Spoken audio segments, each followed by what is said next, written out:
Ist viel Joghurt zu konsumieren die beste Variante, um dein Probiotika herzubekommen? Die Antwort lautet nein. Denn Joghurt hat Bakterien, die auf Magenhöhe abgetötet werden. Und zudem hat Joghurt eine geringe Anzahl an Stämmen von Mikroben, also ungefähr jetzt 2, 3, höchstens 6 Stämme. Und der Grund dafür, warum die Mikroben im Joghurt so hoch angesetzt werden, liegt an der Einheit KBE, also der kolonial bildenden Einheit. Und Joghurt hat so ungefähr 3,6 Milliarden von KBE. Allerdings werden die meisten Joghurtprodukte pasteurisiert oder sterilisiert.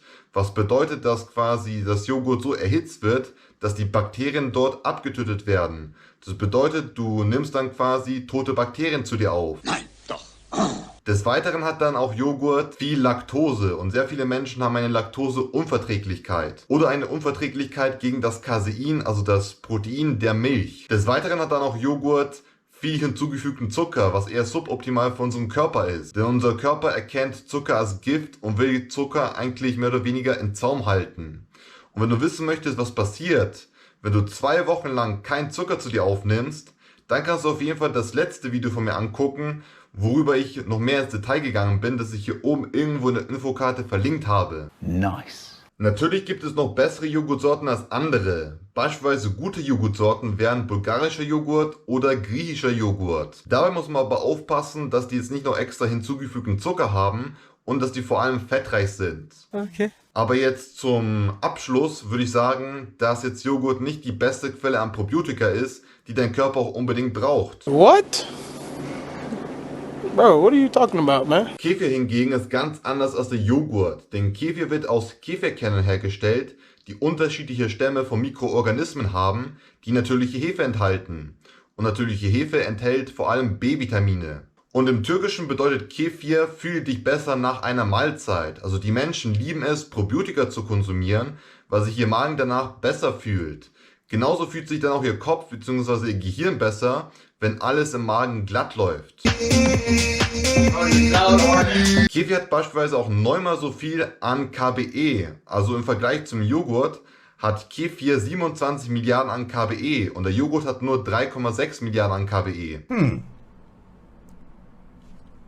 Kefir hat zudem auch weniger Laktose, denn die Milchsäurebakterien essen die Laktose auf, sodass du weniger Probleme mit der Laktose bekommst und mehr freundliche Bakterien aufnehmen kannst, die vor allem gut für dein Immunsystem sind. Und Kefir hat zudem viele Stämme, die vorteilhaft für deinen Darm sind. Also ich würde sagen, Kefir ist auf jeden Fall eine bessere Quelle an Probiotika als Joghurt. Aber am besten einen Kefir nehmen, der pflanzenbasiert ist und nicht noch hinzugefügten Zucker hat. Alright, alright, alright. Sauerkraut auf der anderen Seite ist kein fermentiertes Milchprodukt, sondern ein fermentiertes Kohlprodukt. Und Sauerkraut hat lediglich nur 3 Milliarden an KBE. Aber der Saft vom Sauerkraut hat 10 Milliarden KBE pro Teelöffel. Also das bedeutet, wenn du Sauerkraut mit dem Saft konsumierst, dann bekommst du auch mehr freundliche Bakterien auf. Oh mein Gott!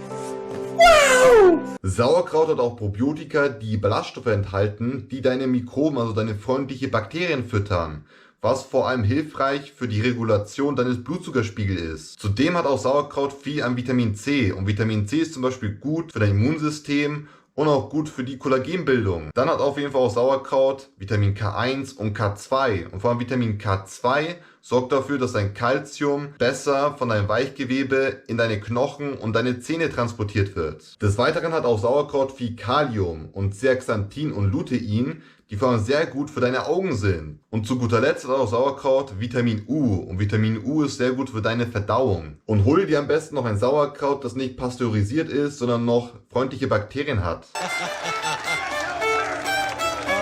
Kimchi ist ein weiteres fermentiertes Kohlprodukt, das das Powerhouse unter den Superfoods ist. Denn Kimchi besteht aus Kohl, aus Chili, aus Meeressalz, aus Radieschen, die beispielsweise Antikrebseigenschaften haben oder gut für deine Leber sind oder den Schleim in deinem Körper extrahieren. Wow. Dann hat Kimchi auf jeden Fall auch noch Knoblauch, das gut gegen Infektionen ist und Ingwer, das vor allem gut für deine Verdauung ist. Und zudem, wofür auch Kimchi richtig gut ist, ist für deine Nasennebenhöhlenentzündungen. Und Kimchi hat jetzt pro Tasse ungefähr 5 Milliarden an KBE, also auch deutlich mehr als Joghurt beispielsweise. Des Weiteren hat Kimchi besondere Mikroorganismen, die sich von anderen fermentierten Produkten unterscheiden. vor allem im Bereich der Milchsäurebakterien, die dann andere Effekte kreieren. Und Kimchi ist vor allem auch sehr reich an Vitamin C, an Vitamin K1, K2, Kalium und B-Vitaminen. Und zu guter Letzt kann man auch noch die saure Gurken ansprechen, denn die saure Gurken haben 2 verschiedene Herstellungsarten, einmal mit Apfelessig und einmal sind sie laktofermentiert. Und vor allem die laktofermentierte saure Gurke ist auf jeden Fall die bessere. Und die enthalten beide auch gute Probiotika, die dein Körper auch gut verwerten kann und auch braucht. Deswegen am besten auch eine saure Gurke nehmen, die jetzt nicht pasteurisiert ist. Yes, sir. Jetzt weißt du durch dieses Video, dass es noch bessere Quellen an Probiotika gibt als Joghurt. Und wenn dir dieses Video gefallen hat, dann würde es mich auf jeden Fall freuen, wenn du einen fetten Daumen nach oben auf diesem Video da lässt und mich nicht vergisst zu abonnieren, um kein weiteres Video zu verpassen. Bis dann und bis zum nächsten Video, dein David. One more time. Tell me what to do. Wee. Wee. Wee. One more time. Wee.